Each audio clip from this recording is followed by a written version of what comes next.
Ang atong suheto karon is My Story, God's Glory.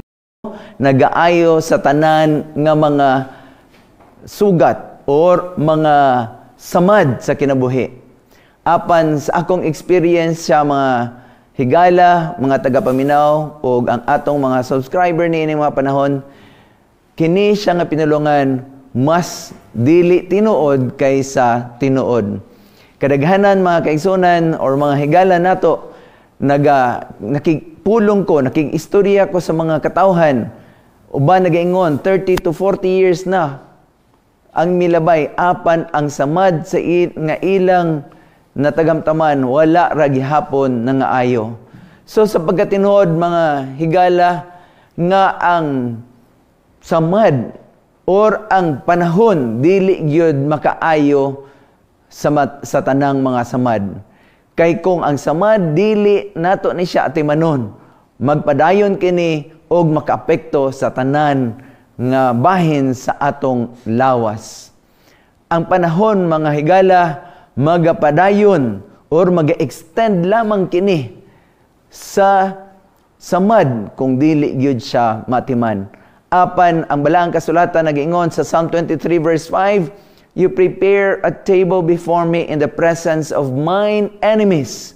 You anoint my head with oil, my cup overflows. Ang Ginoo aduna daay siya giandam nga healing. Mao ning ginatawag sa Psalm 23 verse 5a, You anoint my head with oil. Mao ni ang ato ang suheto karon nga gabi. Og dinhi sa Psalm 23 verse 5 gitawag si Jehovah nga Jehovah Rophe or Jehovah the healer or Jehovah nga maoy tig-ayo sa tanan natong mga samad. Very quickly mga higala nato no, atong tan-awon ang Psalm 23. Nabahin kini siya sa duha, Yahweh as a good shepherd, nga kanayon nga ang good shepherd nagahatag sa tanan natong mga kinahanglanon og nagahatag og panalangin sa espirituhanon nga pagkaon, nagahatag sa panalangin sa espirituhanon nga pagpahiuli, nagahatag sa panalangin sa giya sa husto nga dalan, nagahatag usab og panalangin sa pagpanalipod. Mao na siya ang unang bahin sa Psalm 23, Yahweh as the good shepherd. Ang ikaduhang bahin kung diin makita ang atong suheto mo ni Yahweh as the host, no? O verses 5 to 6. Ang atong Yehova siya magahimo og usa ka dako nga pagsalusalo nga adunay maluho nga pagkamaabi-abihon. Og kini nga banquet og pagsalusalo usa ka piyesta sa selebrasyon. Now, balikan una nato kung unsa man gyud ang background aning anointing of oil sa shepherd nga pagtalan-aw. Alright? Sa Psalm 23 verse 5, no? Ang pagpahid sa lana sa usa ka magbalantay, no, sa karnero, nagaingon nga usa ni siya sa iyahang pag-care sa iyahang mga sheep or sa iyang mga karnero. Nganong kinahanglan mangyod nga atimanon sa pastol ang kining karnero kay daghan og mga kaaway ang karnero.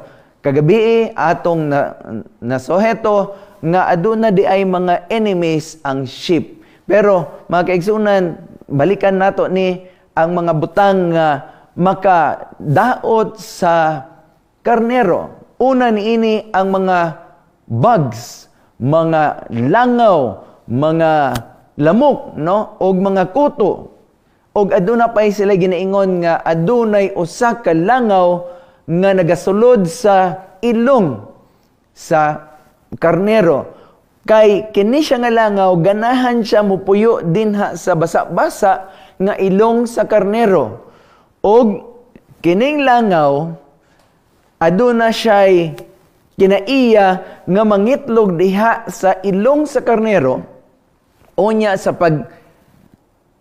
pag-itlog niya kanang after many days, no, after after many days, kanang itlog nga iyang gibutang dito sa ilong sa karnero, magpisa na siya o mahimo na siyang ulod.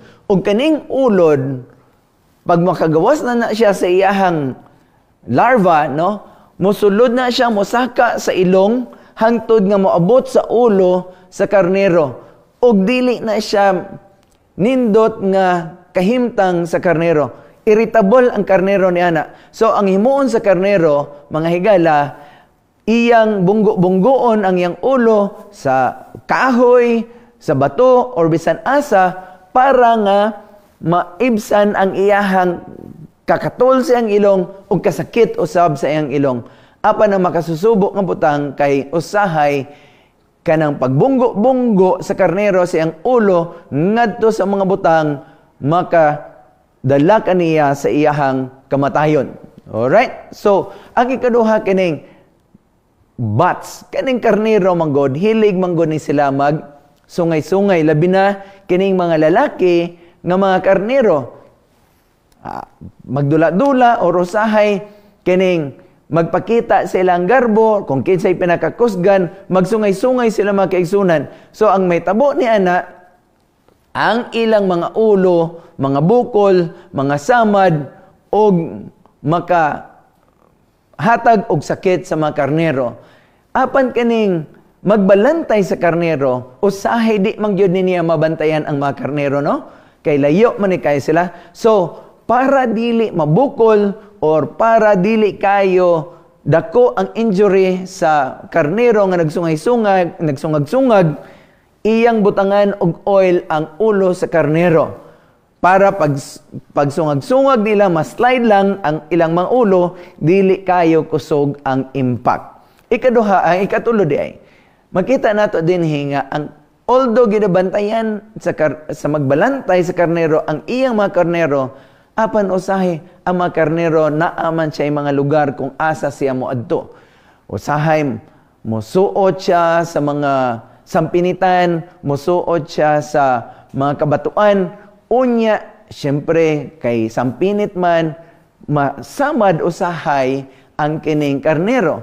So, kada hapon, bantayan gyud na sa magbalantay ang karnero, bago niya ipasulod dito sa kulungan ang mga karnero, isa-isahon gyud na niyag tan-aw ang mga karnero kung naaba sila'y mga samad. Kaya kung dili maayo ang samad o dili matiman ang mga samad sa karnero, magka-infection na siya, magkasakit ang karnero, ug moabot gihapon na siya sa pagkamatay sa karnero. So kinahanglan gyud nga bantayan sa magbalantay sa karnero ang mga samad sa karnero. No? So, ang pagpahid sa lana sa ulo sa karnero or pagpahid sa lana diha sa mga karnero, nagapasabot kini sa pag-care sa usa ka shepherd. Nagpakita kini sa iyang paghigugma, sa iyang pagprotektar, sa iyang paghatag sa mga kinahanglanon sa sheep, mga kaigsunan. Nganong ihatag man gyud niya aron ang iyang mga karnero magpabilin nga healthy o safe sila. Sa Jewish society, mga kaigsunan, ang pagpahid sa oil sa ulo, aduna po'y nindot nga background ini. Isa ni siya kasimbolo sa pagpalipay o sa pag-welcome sa ilahang mga bisita. Now, hinumduman nato nga dito sa Jewish society, sa unang mga panahon, wala pa sila yung mga sakyanan, no? Magbaklay ni sila, abog, unya, kinahanglan nga adunay maayo nga pag-welcome usab sa ilaha. Now, ang purpose sa oil, atong makita sa unang mga panahon, ginagamit kini sa pagtrapo sa abog o sa mga lapok nga niagian nga nadala sa bisita, mga kaigsunan o mga higala, no? Unya, of course, kaning oil makaayo usab ni siya or maupoy tambal sa mga samad nga na tagamtaman sa mga bisita samtang sila naglakaw padulong dito sa ilahang padulngan. So mga kaigsunan, kining oil, no? Sa pagpahid sa host dito sa ulo or sa tiil man, kini siya, it's actually very refreshing and soothing, no? Og ang pagpahid usab sa oil ngadto sa ulo sa bisita, buot ipasabot nga gina-welcome sa host ang iyahang bisita. So mga kaigsunan, mga higala, ang pagpahid sa oil, sa olive oil ngadto sa bisita, nagpahibalo sa wealth or sa pagkadato, sa generosity, o sa pag-care sa host nga maoy nag-imbita sa usa ka bisita. Og kini usab nagasimbolo nga ang bisita gina-welcome, adunay pagbag-o, adunay kalipay, aduna usab kining pagtambal sa mga samad o pagtambal sa relasyon sa guest o sa host. So mga kaigsunan, ang anointing of oil is very, very important. Sa diha nga gipahid sa karnero, sa magbalantay sa karnero, ang oil ngadto sa karnero, naayo ang karnero mga kaigsunan, ang pagpahid sa guest, sa host, nagasimbolo usab kini nga ang sa pag-welcome og ang oil adunay healing balm. Mga kaigsunan, si David, sa diha nga mikalagiw siya palayo kay King Saul. Kay si King Saul, aduna may malain nga paghuna-una kay David. Kay aduna siya jealousy, aduna siya sakit sa kabubuton kay David. Kay nasayod si King Saul nga napulihan na siya ni David. No? Gi-persecute si David ni King Saul, gi-threaten siya sa kamatayon, unya ang iyang asawa, gi-BI-BI pagyud siya, tungod sa pag-persecute ni King Saul, napalayo siya sa iyang pamilya, napalayo siya sa iyang mga higala. Dili lalim ang ma-separate sa mga higala o sa suod sa kinabuhi, labi na ang pinalangga sa kinabuhi. Apan sa diha nga mikalagiw si King David, dili pa siya hari ni ini mga panahon ng mga kaigsunan, mipalayo siya kay King Saul. Ang iya lamang shield o ang iyang protection walay lain kundi diha sa Ginoo.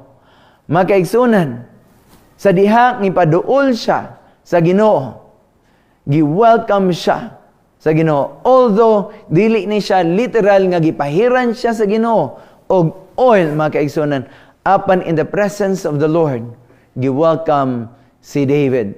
So, ang buot pasabot ni ini mga kaigsunan nga sa diha nga gi-welcome si David, it's actually representing God's promise that He would be with David continually. Kung basahan nato ang Balang Kasulatan mga kaigsunan, nag-promise ang Ginoo kang David nga ang paghari sa katawhan sa Juda magagikan sa angkan ni David. And nag-promise ang Ginoo usab kay David that wherever he goes, siya makigkuyog kaniya. And of course, ang kining pag-welcome sa Ginoo kang David is also a confirmation of God's approval nga siya gayod ang gipili nga hari sa Ginoo, nga maghari sa katawhan sa Juda. David, mga kaigsunan, was actually welcomed by God in His presence. Although sa gawas, sa presensya sa Ginoo, anaa ang iyahang mga enemies, ang iyang mga kaaway, apan ang Ginoo nakigkuyog gayod kaniya. Mga kaigsunan, mga higala, kamo o ako, nakaagi nga aduna tay mga langaw nga experience nato ang mga langaw nga maoy nag-iritar ka nato, na naay mo sungag ka nato, na usab mo samad ka nato in so many different ways. Aduna lamang tay usa ka kalaban dinhi, walay lain kundili ang yawa nga maoy kalaban usab sa atong pinalangga nga shepherd nga mao si Jesus Christ. Hinumduman nato mga kaigsunan, mga higala, nga si Satanas gusto niya i-control ang atong mga hunahuna susama sa langaw nga nag-itlog sa ilong, o niya nipisa nisulod ang ulo dito sa ulo sa sheep, mga kaigsunan. Ang yawa gusto usab niya nga mosulod sa atong mga panguna-una aron niya kita madala. Of course, nasayod ta sa story sa Bible, mga kaigsunan. Ang yawa iyang gidulaan ang panguna-una ni Eve, og iyang gitintal kini sa pagsupak sa kabubuton sa Ginoo. Ang yawa nagdula usab sa panguna-una ni David, na abi niya dili na gyud siya mabuhi, abi na gyud niya nagibiyaan niya siya sa Ginoo, apan sa diha nga miduol siya sa Ginoo, iyang nakit-an nga ang Ginoo nakigkuyog usab kaniya. Sa panahon ni Jesus Christ, mga kaigsunan, ang yawa nagdula-dula usab sa panguna-una ni Kristo. And imagine niyo, mga kaigsunan, gitintal si Jesus Christ sa tulo ka mga butang, apan wa gyud siya nagpatintal. Ang yawa, mga kaigsunan, matag usa kanato, siya nagadula sa ato ang mga hunahuna. Adunay mga lust of the eyes, ang kaibog sa mga mata, ang kaibog sa lawas or sa unod, ang pagkagarbuso or ang garbo sa kinabuhi. Mao ni siya ang ginagamit sa yawa sa pagdula sa matag usa nato ka mga una-una. Adlaw-adlaw naningkamot ang yawa nga maoy mugdula sa atong mga una-una. Mao ni mga kaigsunan nga kinahanglan gyud nato nga moduol kay Ginoong Kristo, kay siya lamang ang makatabang kanato, makaayo sa tanan natong mga dili maayo nga mga panguna-una. Aduna po usahay sa sulod sa atong panimalay, sa sulod sa simbahan or sa mga higala nato, adunay makigsungag sa tuwa. Sungay-sungayon ta dili man gyud unta ta gusto manungag, apan naay mga tawo or mga suod kay nato nga sungagon gyud ta aron matintal gyud ta nga makig-away o makigbatok kanila. Apan mga kaigsunan, mga higala, ang plano sa Ginoo gihatag sa tuwa nga aduna siya oil nga bisan pa sungagon ta sa mga katawhan, mo slide lang ta, dili gyud ta makigsungag kanila. Aduna po yung mga katawhan nga nagasamad ka nato sa atong mga kasing-kasing or sa atong mga feelings, mga kaigsunan o mga higala. Apan hinumduman nato nga kining nagasamad sa ato ang mga kasing-kasing, sa atong mga emotions or sa atong mga huna-una, matambalan kini kung muduol ta kang Ginoong Kristo. Hinumduman nato nga si Ginoong Kristo magahatag sa oil nga mao ang balaang espiritu. Siya maoy magalimpyo sa tanan nga mga abog o mga lapok sa atong mga tiil. Siya magalimpyo sa atong mga kasing-kasing o sa atong mga una-una aron kita makaangkon o kalinaw sa atong mga kinabuhi. Ang balang espiritu maoy mag-aayo sa tanan natong mga kasakit sa kinabuhi aron ma-restore o ma-renew ang atong relasyon ngadto sa uban nga mga katawhan. Og ang balang espiritu, mga kaigsunan, magadala kanato og kalinaw og refreshment para mabag-o ta aron makaangkon ta og comfort and solace. The Lord is our shepherd nga maoy mag-anoint sa atong mga una-una, sa atong mga ulo with the power of the Holy Spirit Yahweh, mga kaigsunan, as our host, nagahatag sa iyahang mga pulong. O ang iyang pulong, mauni ang mahimong oil sa ato ang mga ulo para kini magahatag og peace og kalinaw. It will give us soothing elements aron mawala ang mga irritable nga mga kinaiya nato og atong makalimtan ang bisan pang kinsang nagaanoy sa tuwa. Ang ikaduha, Yahweh as our host, meaning that He is with us. He is present with us. And magahatag siya og mga provisions, mga kinahanglanon nato nga maoy magahatag og comfort, magahatag og kusog kanato in the face of mental torment and emotional distress. And Yahweh as our host, of course, His presence with us is through the Holy Spirit nga mao ang oil. The Holy Spirit, like the oil, magadala sa tuwa og kalipay, magadala kanato og pagigugma, magadala kanato og paghiusa sa sulod sa atong mga kinabuhi. Magabag-o kanato dili lamang physically outside but also inside us. Ug mahimo kitang mga vessels of God's grace. Makaigsunan, of course, dili man nato makita ang Holy Spirit karon, but ang Holy Spirit nagahatag og mga butang or pamaagi nga kita ma-welcome diha sa tubangan or sa feast sa Ginoo. Our friends, mga kaigsunan, maoy magadala ka nato or maga-welcome ka nato. Although naay mga friends nga maga-reject sa toa, apan aduna poy mga higala nga maga-accept ka nato, nga gamiton sa Ginoo, nga maoy mag-welcome ka nato sa iyahang presence. Our families, magkaigsunan, ninumduman nato, nga kining mga family nato, maoy mag-aamuma, magatabang ka nato, para kita ma-welcome diha sa presensya sa Ginoo. And remember, our church also welcomes us.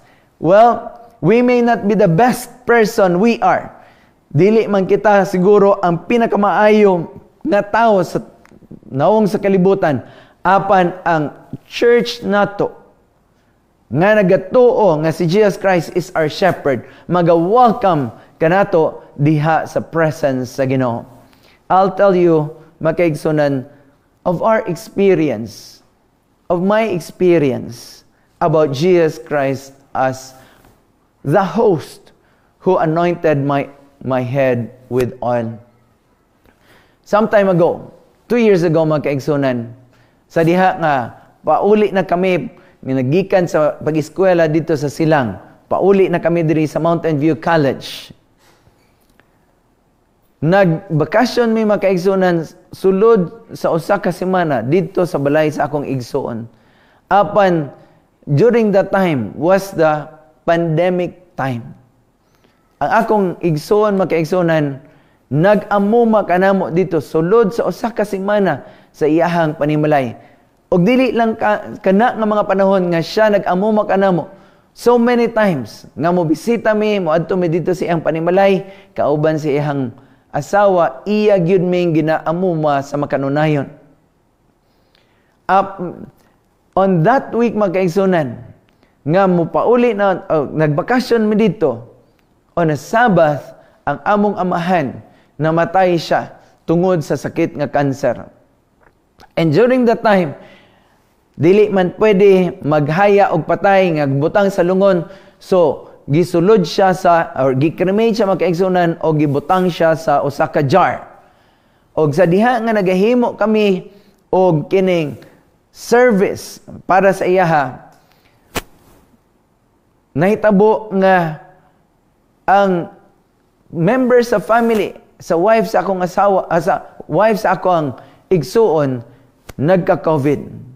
So, that week, magkaigsunan nga kami nagaserbisyo sa among amahan, nga nga namatay.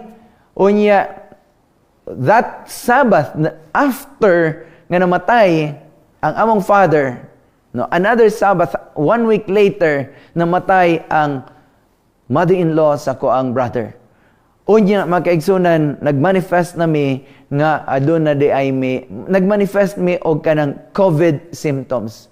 That night, makaigsunan nga naghimo mi og kanang service. Last night, unta sa akong father nga gihaya, namatay usab ang mother-in-law sa akong brother.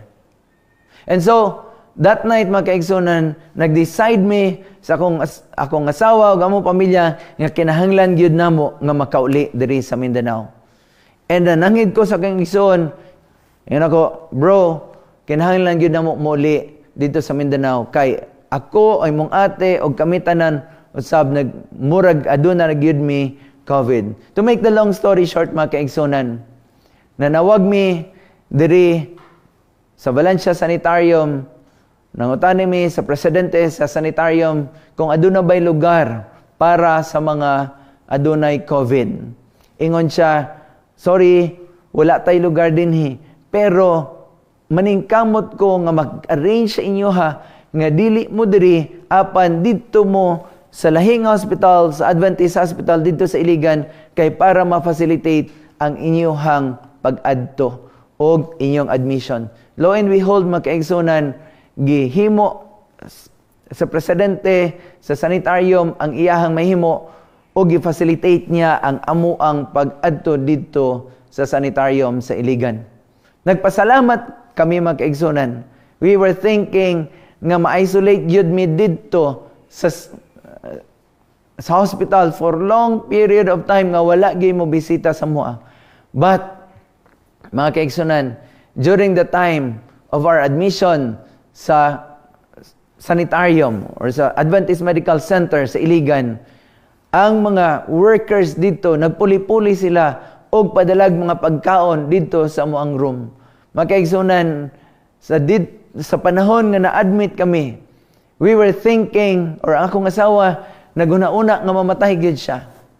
Apan, sa diha nga ang mga friends o ang mga workers sa sanitarium, naghatag og mga pagkaon that gave us actually hope nga mabuhi gyud mi. Og ang akong asawa nagingon, mabuhi gyud ta. And pasalamat mi mga kaigsunan nga after 3 weeks of admission, nakauli ra gyud mi dinhi sa Mountain View College, well, alive and kicking by the grace of God. That's a wonderful experience that we have sa mga friends nga nag-pray sa mua, nag-provide para sa mua. My family, our family usab mga kaigsunan, mga higala, nagsigi sila ampo sa muang healing. And ang akong brother-in-law, nagatabang sila kung unsaon namo makauli gyud mi from the sanitarium coming to Mountain View College. Ang among mga family, my family, my wife's family, and every family that we have supported us in so many different ways during that period of time. Ang church also prayed for us. And because of their prayer, mga kaigsunan, we had that guts or nakaamgo mi or nakaangkon mi og kadasig nga kinahanglan mabuhi gyud mi kay ang simbahan nagaampo gyud para sa muang healing. Magkaigsunan, mga higala, the book of Revelation actually tells us that one day Jesus Christ will welcome us dito sa heavenly home. But while nagaandam ta og nagapaabot ta sa pagbalik ni Ginoong Kristo, nagaprovide siya og mga butang alang kanato. Sa atong espirituhanon nga pagkinabuhi, daghan tag mga experiences nga dili maayo. But again, the Lord will always be there. He will provide for us healing, not only physically mga kaigsunan, mga higala. Ang Ginoo maga-provide kanato sa kinahanglanon nato sa matag karon ug unya. Ang atong pagkaon dili ta mabalaka kay ngano the Lord will provide and had welcomed us. You know, dili na ko malimtan ang kanta nga nagauluhan, His eye is on the sparrow. Kana siya nga kanta mga higalag mga kaigsunan.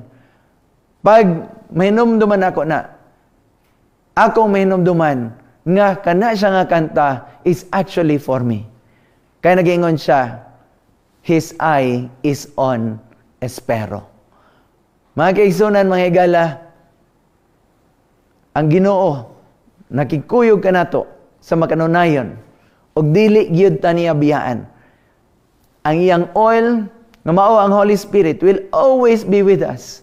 Jesus Christ promised nga sa diha nga mohawa na siya dinhi sa kalibutan, ang iyang mga disipulos dili magpabilin nga mga orphans. Nagingon siya, I will send to you the Holy Spirit. Today, we have the Holy Spirit nga nagakuyog sa tuwa sa matag karon ug unya. Adunay usa ka writer nga nagaingon, our only problem is that we don't ask more of the Holy Spirit. Kinahanglan nato magkaigsunan mahigala to ask the Holy Spirit. Ask more of the Holy Spirit. Because ang balang Espiritu maoy maga-pour out sa iyahang panalangin sa matag usa kanato. And it will prepare us for the second coming of Jesus Christ. And kung aduna tay mga problema sa kinabuhi, the Holy Spirit will be with us. Let us pray. The Heavenly Father, Lord, salamat sa imong pagpakamayo sa matag usa kanamo. Daghan kamig mga kasakit sa kalibutan. Daghan kamig mga troubles nga magian sa among kinabuhi. Apan salamat Ginoo nga bisan pa sa mga enemies, sa mga kaaway nga among matubang, physical man, spiritual, ana ikaw magahatag og tambal og kaayuhan sa matag usa kanamo.